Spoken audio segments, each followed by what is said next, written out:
Welcome everyone, it's Chris Petri. Well, we're having a fun time here. Thank you for coming by. It's so great. We're just going to be zoning in here on some figure work. Everyone likes to look at figures and paintings. Many people will always say, like people that view artwork, people that purchase artwork, people that are artists themselves will usually say, yes, figures look really good in paintings. They actually make paintings look more lively, more fun, more exciting. So that's why let's just practice up on some figure painting here. We'll just try it every once in a while, pick up our brushes, our pencils, our paints, and just kind of have some fun, enjoy the process of just learning a little bit of tidbits of information about it here and there. And before you know it, you've actually compiled a lot of information about figure work, and then you're more confident to just fire those into your paintings, your figures into your paintings, because you've worked with it a number of times. I know myself, I used to shy away from doing figures in my paintings, and I still often don't put figures in paintings. I think I'm just so... most of my years coming up through the ranks as a watercolor artist, a lot of times I just did shy away from putting figures in because they are difficult, but I am working on them more and more, and so you'll see them in more of my paintings probably as we go, but definitely you'll see more videos here on my channel for figure painting, because I just think it's so much fun. It's so exhilarating to paint figures and have fun, and so we're going to do that right now. We'll grab our pencils, our pens, our paints, and we'll be working with our regular Schmincke palette that we have here. So we're going to be using our Schmincke palette, and we have our just standard pencil, a couple brushes, and we'll be ready to go. So let's get started. All right, so we just saw the finished painting, and we're going to get started. First thing we'll do is we'll get our, we'll create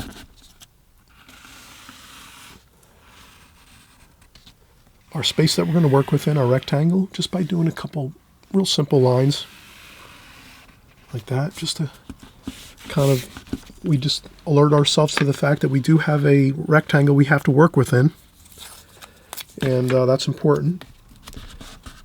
That's going to be kind of like our our reference point, our starting point. Okay, we have our rectangle we're going to work within. This is more like a square, probably like an 8" by 8" square.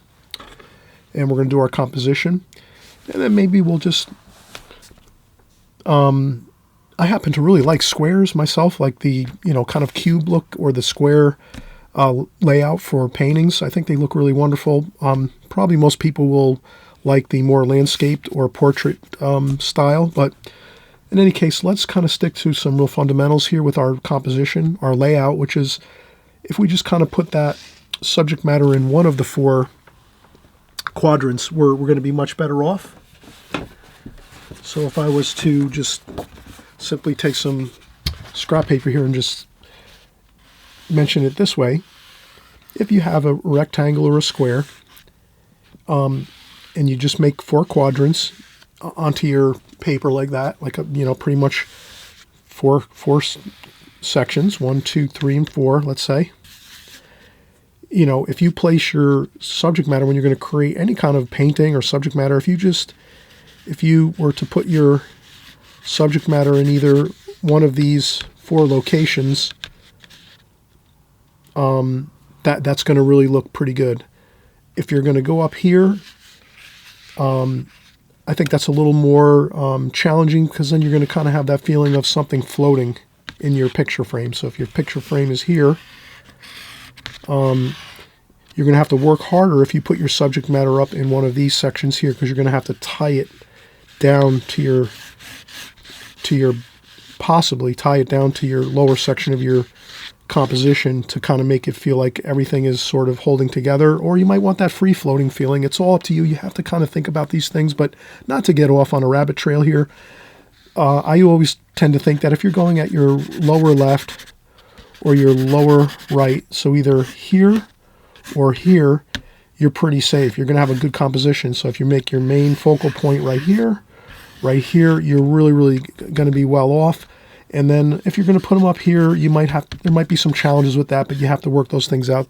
We'll cover this in other videos too, so I'll get into that. And I also have other videos. If you type in layout, Chris Petri, composition and layout, you'll see that I have covered these type of concerns when you're thinking about laying out your paintings and how you're doing things. But here we're going to kind of just make it more straightforward. We're going to keep our figure here in this painting, this composition, in the lower left-hand corner, basically over here on this side. And then the rest we'll just keep kind of soft, and maybe we'll do like kind of like a vignette.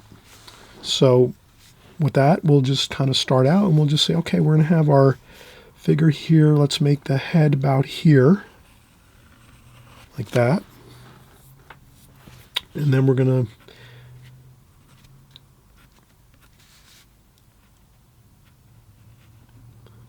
just going to have a seated figure here.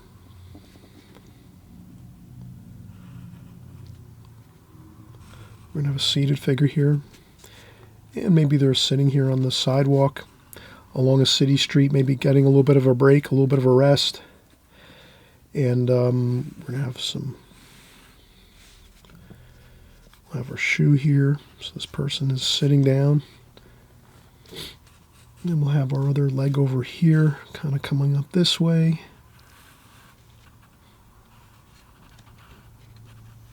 Like this, maybe.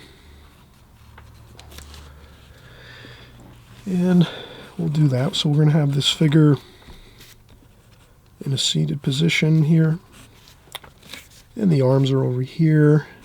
And there's maybe a duffel bag over here. So we have an interesting duffel bag over here in the bottom corner here, like that. And again, our head is over here. And then we'll make this figure maybe with a, I'll change over my pencil. I have a little bit of, so I'm going to take we're going to do maybe a nice hat here on our figure.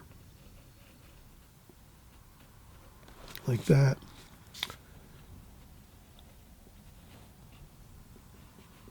So we have the ears there. Like that. Maybe a collar.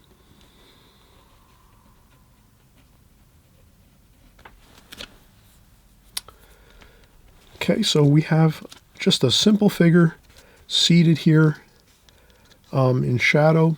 The light is coming from the side this way. We're going to say the light's coming from the right-hand side. I'll make my light insignia here.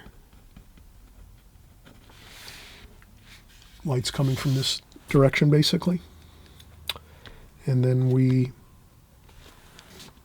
look at the hat. We say maybe the hat could be a little larger. And then we might make a center line down for the face, and then we have the nose. Nose is quite tucked under the hat somewhat, so we're going to have the eye sockets under there on the figure. We'll paint some shadows and have a good time with this, and we're not going to be too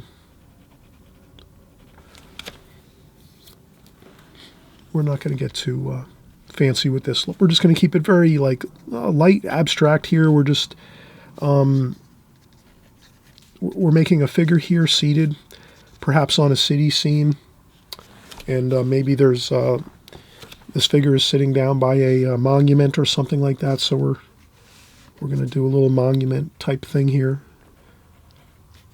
We'll do that, maybe a monument thingy. And then over here, there's some sidewalk or something, and then the monument's up here, and who knows. And there's something else, another bit of stonework up here, and like that. So it's kind of just like that fun atmosphere of maybe going out and sightseeing in a city scene, and this person's just catching a little bit of a rest. They have their duffel bag with them, and they're just catching a bit of a break here, having a seat. And they're along the sidewalk, and there's a monument maybe back here, and then there's maybe some bushes and trees over here. We could do anything we want really to make this scene look fun and interesting, but the main thing is the figure. We want to practice the figure. Let's not get overly anxiety filled with when we're going to do our figures. Let's just have a good time with it. Enjoy it. Okay, so already I can see that I tried to squeeze in the legs here a little bit. I tried to squeeze in the legs of this figure, which means I started my figure too low in this scene. So what I'm going to do is just quickly show you how you can remedy this problem. If you find that you've drawn something in, you sketch something in and you say, wow, I can really see it. There's something really off about this, and I can see it myself, that I squeezed the legs in too much. You can erase the bottom line here across the page like that. So you can start new down there. Then I'm just going to lift up my paper like this and then just kind of lift that upwards so that I can get more of this on the screen like so. Okay, so now I'm in better shape here on the camera, on my video. Now I have more room to work with. Now I can take this bottom of the painting here and come right down to like here. Now that gives me a lot more room to work with. And then I can make these legs longer and larger like I wanted to. And so then now the feet are going to come down here like this. Okay, and this leg here needs to be bigger and larger. And I knew I needed to do that, but I just didn't pay attention in the beginning to where my bottom was on my borders here that I made. Okay, so again, don't worry about it. Work through your issues that you have when you're painting and drawing. And I think that's the seat area here, like that. Okay, and then we're not going to worry too much more. We'll have a bit of light on the top of the legs over here.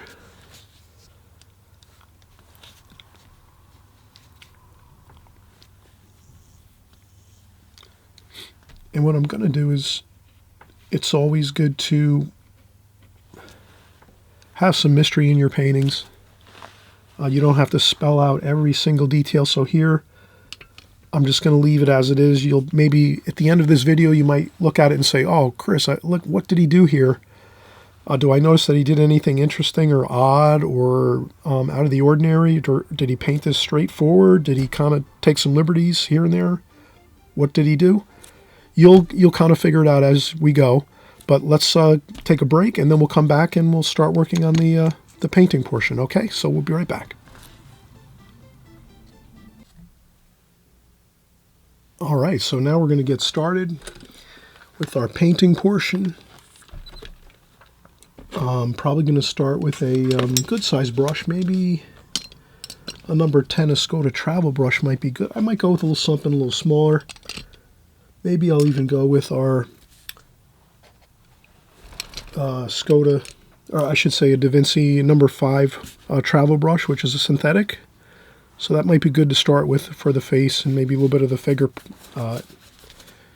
details here. So I'll probably, I noticed I need to empty out my water bucket as I start here. So I start with fresh, clean water. And I'll start out with some flesh tones just for the face. So burnt sienna, cadmium red, and a little bit of yellow ochre.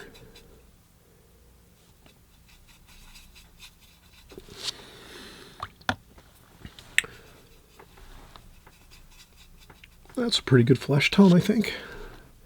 Maybe a little bit of cerulean blue over here on the right side, just to keep that a little bit separated. But that's a nice shadow color to mix in with the flesh tones as we go for the flesh tones. So let's do that. Let's just kind of, and I will leave a little bit of light on the bridge of the nose here, like that. And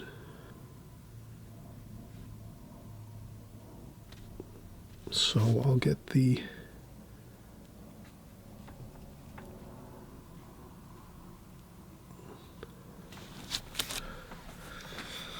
Flesh tones in, like that, looking good. Then we'll go with some French ultramarine, burnt sienna,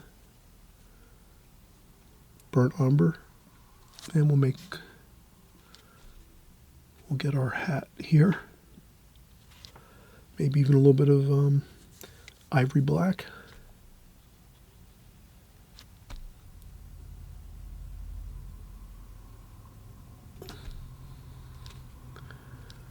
Here we go.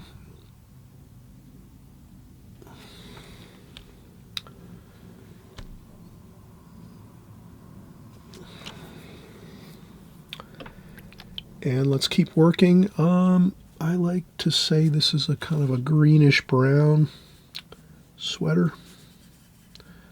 Kind of a nice combination of sap green and burnt umber. And a little bit of French ultramarine blue to make it even a little darker, and I think that looks pretty good. So we will kind of start working in our sweater color here. And I'll just kind of work the colors in here. So far this number 5 Da Vinci brush seems to be working pretty good to get our colors in here.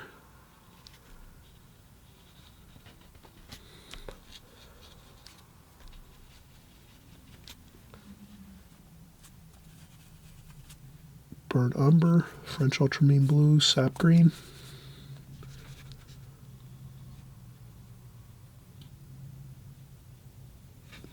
I'll paint around the collar. We're going to make that collar like a blue, maybe a blue color, or we'll leave it white.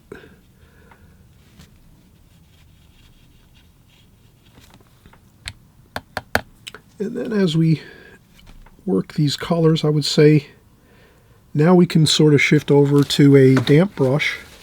So I rinse off my brush, dry off a little bit of the water on a tissue or a paper towel, and then I use a damp brush, and then I maybe start to work some of the lighter tones up here. So that's something just to change the tone a little bit of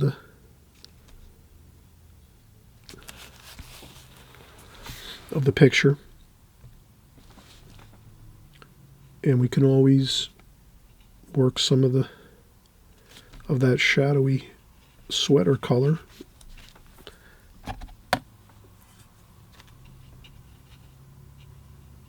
So we have some sleeves there, white sleeves. Maybe the shirt is white. Okay. Then I'll rinse off the brush, dry off a little bit of the water. And I'll just do a little bit of that shadowing along the side here of the head, and then maybe blend it in.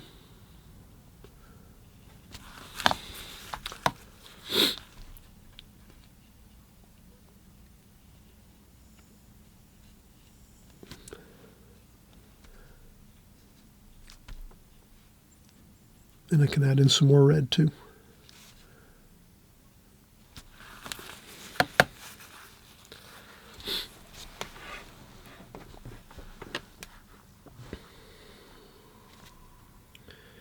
And always remember you could add in some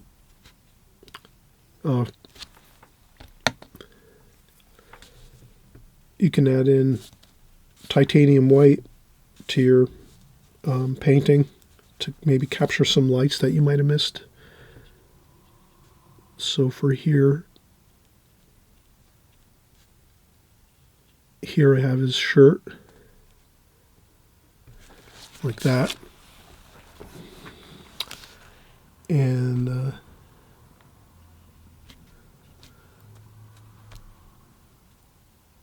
little bit of shadow under here, under the brim of the hat.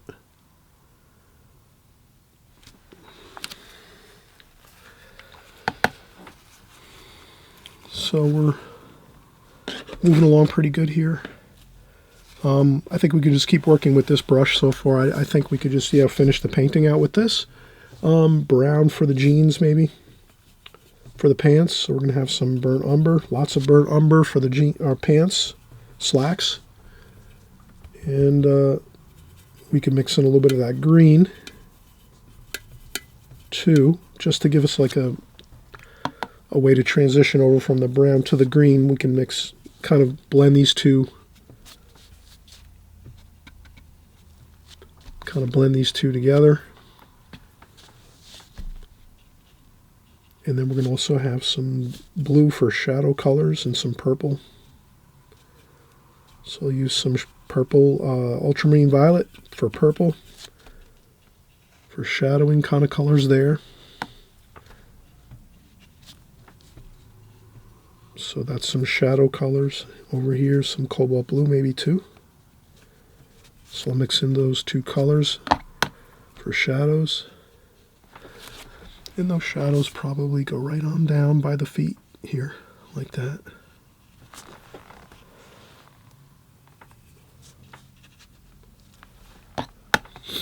And then we'll keep working our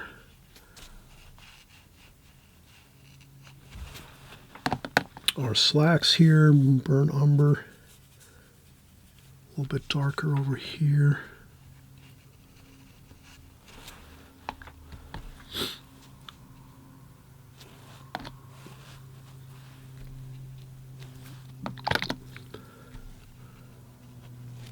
And there might be some other bit of washes we can put up around for some negative shade painting. And then we're going to keep working this wash. It's kind of lighter wash over here.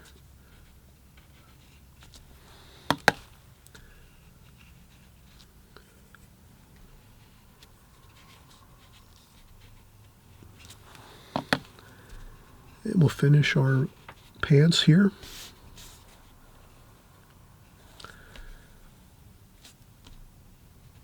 Like this, and these are all in shadow.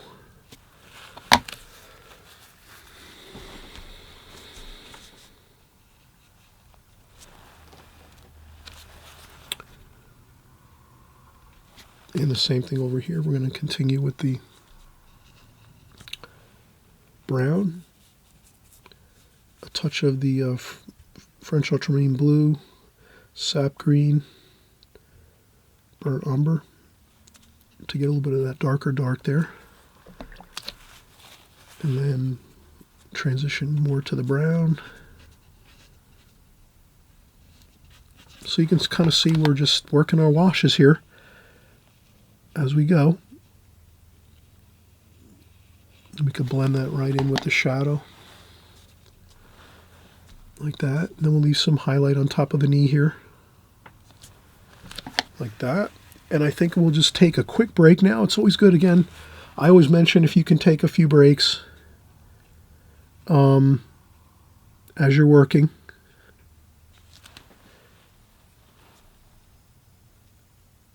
That will sometimes really help.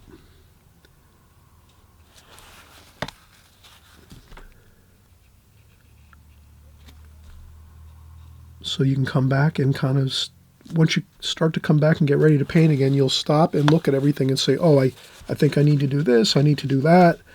Maybe I need to work on something other, another section of the painting. Maybe I need to let something dry.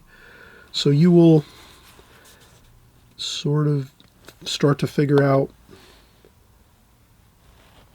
what you need to do when you come back from a break.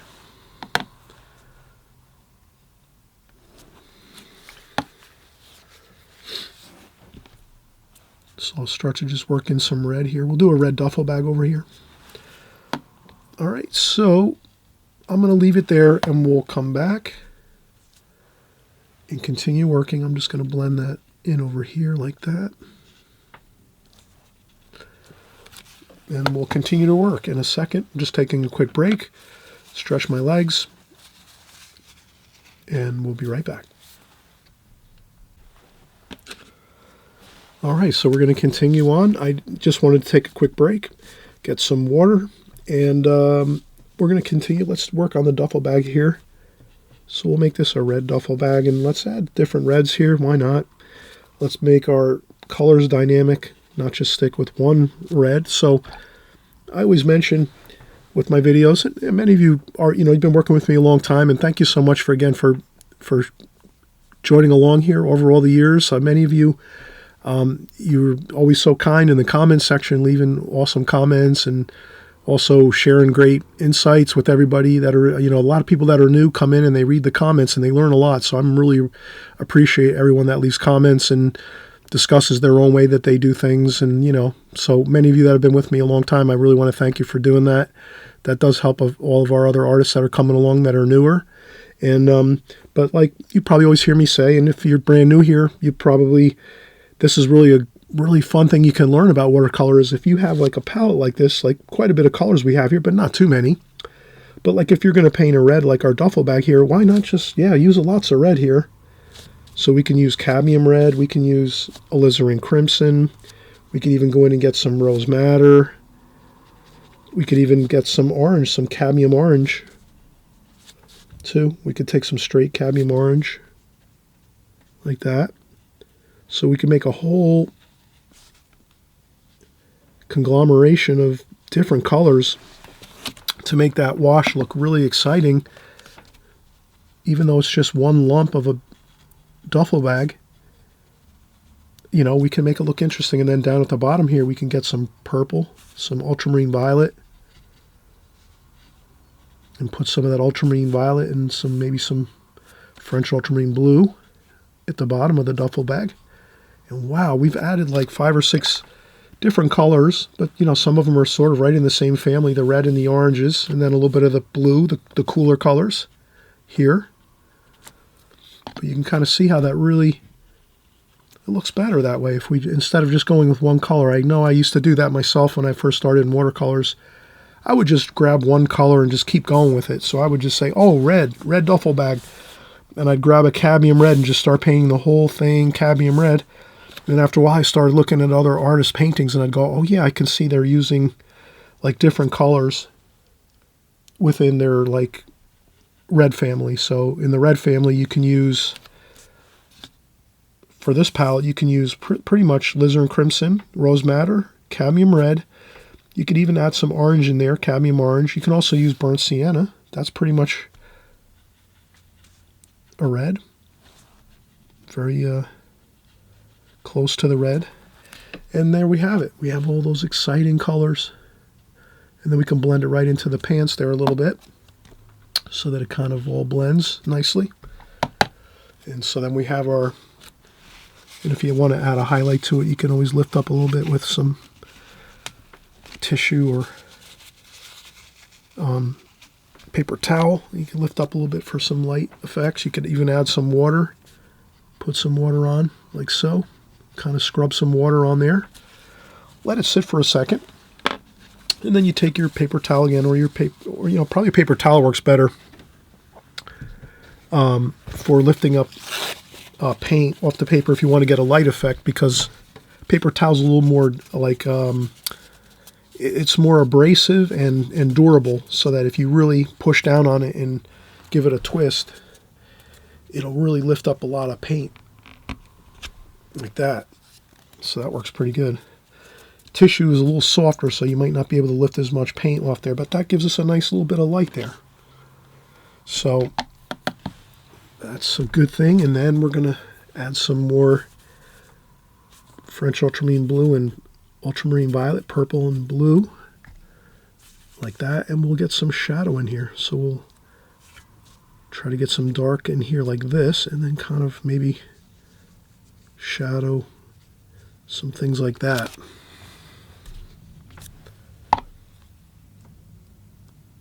And then I like to just do that quick, kind of like splash the paint out this way, and it kind of makes it feel like there's some light effects. I like to do that. That seems to work good. Okay, and we have these over here too, is in shadow.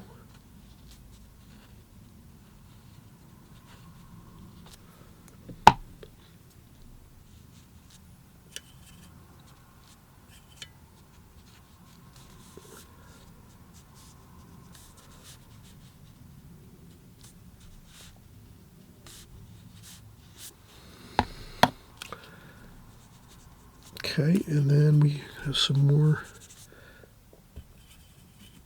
French ultramarine blue, mineral violet. Oh, that's actually ultramarine violet. Try to get some of that dark in there for the shadows.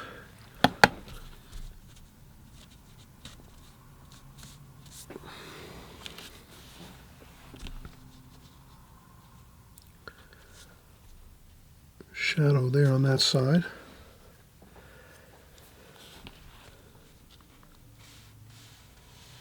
A bit of the sidewalk there.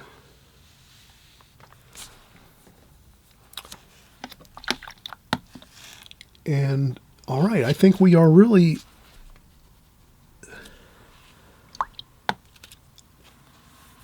everything looks good now. I think I will, just before we keep going, let me do a little more of the I'm going to take some titanium white. So this is always a great, titanium white is a great way to capture some lights that you might have missed when you were painting. You might have went over some light areas of white paper you might have wanted to keep in your painting, but you just went over the, you might have painted over an area. I've done that many times. I still do it all the time. I paint over areas I want to keep white paper. But for this here, I've already added some orange paint into the top of my titanium white just to give it a little bit of a warmer color to it, because it tends to be very, very stark white. And what I can do is we can make the nose a little better here. So I'm going to do the light across the cheek here a little bit, like that.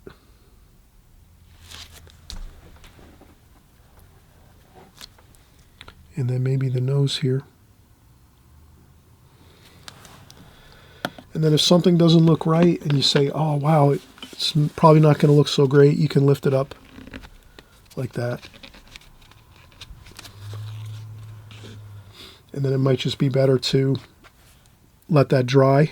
So I'll just smooth this out a little bit. I would let this dry. I'm going to blend this in like this.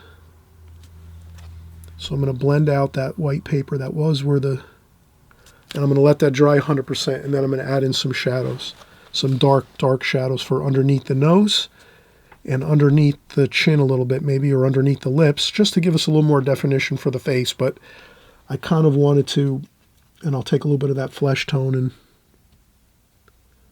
put that back in like that, just to kind of give us, there we go, better.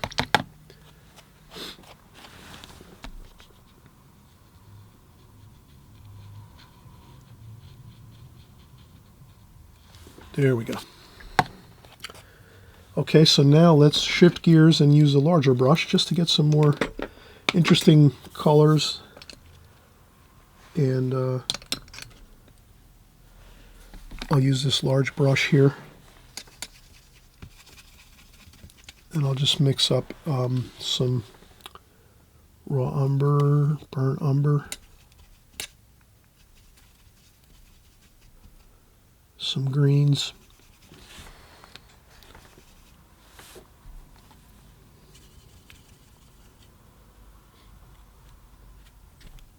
So basically, I'm just going to try to add in some colors here into the painting.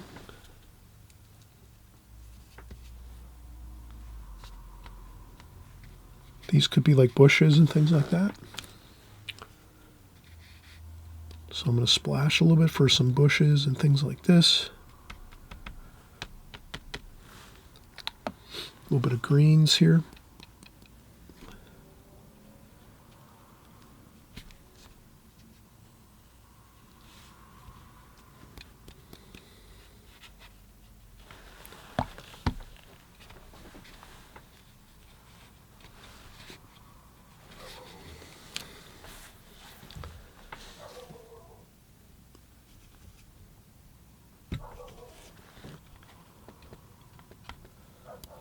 Okay, so I'm just going to leave this abstract. This is some bushes and trees over here.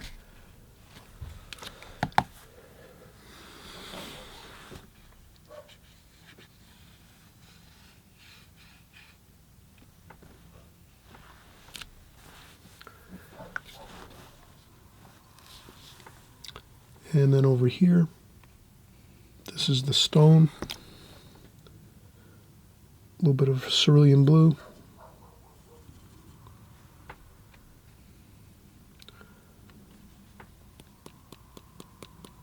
Some splashing, rinse off the brush. Then I'm going to check off some water onto a paper towel or tissue and then just sort of blend this in. So this is going to sort of be the stonework over here. And that's kind of a warm stone feel, which is kind of like the earth tones. And I'm just going to leave it like that. I'm not going to get too fancy. Maybe a little bit of yellow, maybe introduce a touch of a new color here.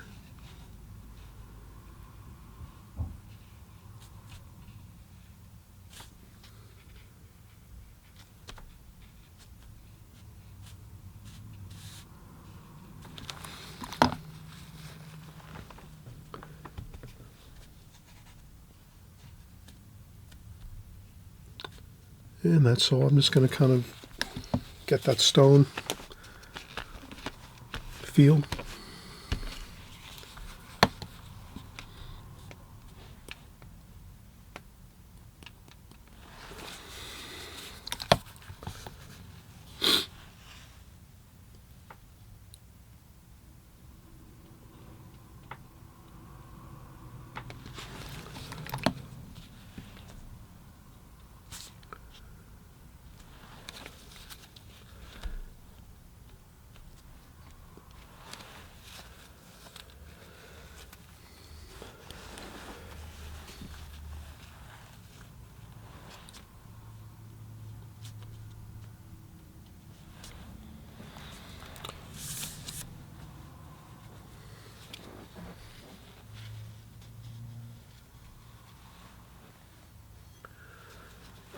Okay, now I think that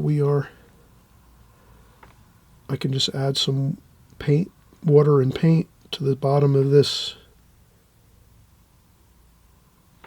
like that. Maybe a little bit of green too.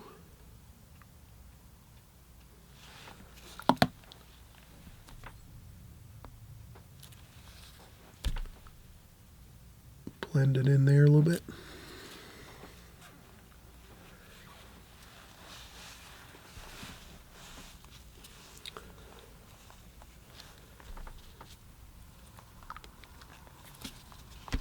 All right, I think that is fine. Maybe we'll add some blue.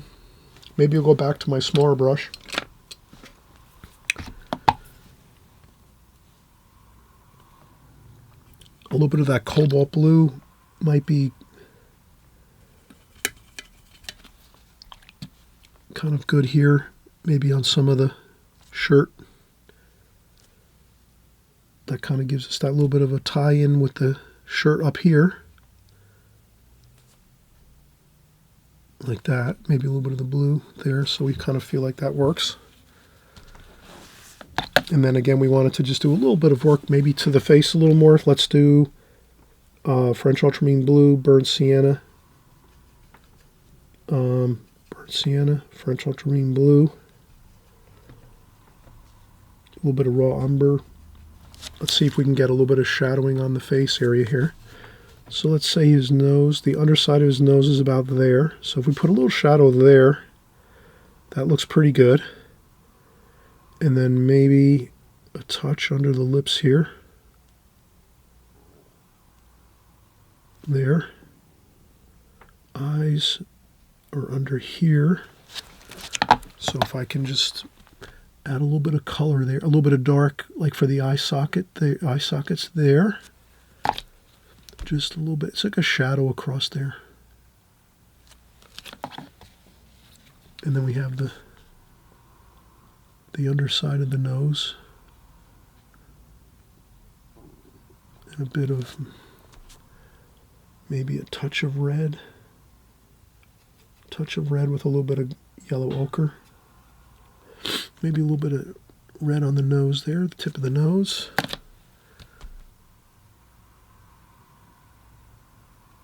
That looks good, I think. Yeah, sometimes red on the end of the nose looks really good. Kind of makes it protrude out a little bit. Same thing with the chin. I might have added too much red there on the nose. See, that's where we have to be careful when we're doing this, because if you wet the paper, then it tends to,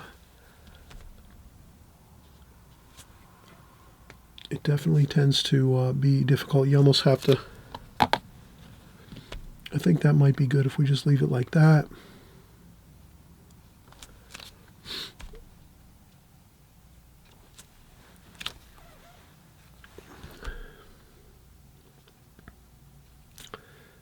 And this side might be a little more in shadow.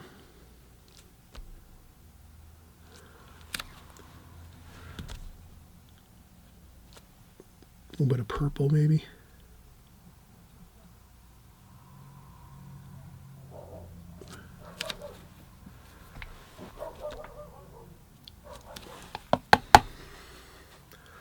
Okay, that's fine. I think we have plenty of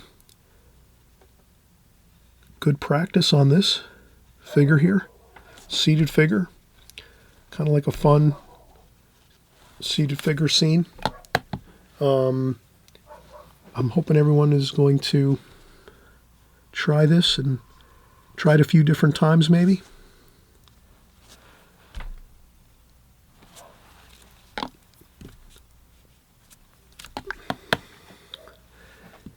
And we're going to see on the next painting soon. Before you know it, we're doing everything here again. Landscapes, cityscapes, flower paintings, portraits, figure painting like this here. Having fun practicing all of our repertoire that we have in watercolor. Everything is watercolor here on my channel. So great to have you along with us, and we'll see you soon. We'll be practicing up on another session. See you soon. Bye-bye.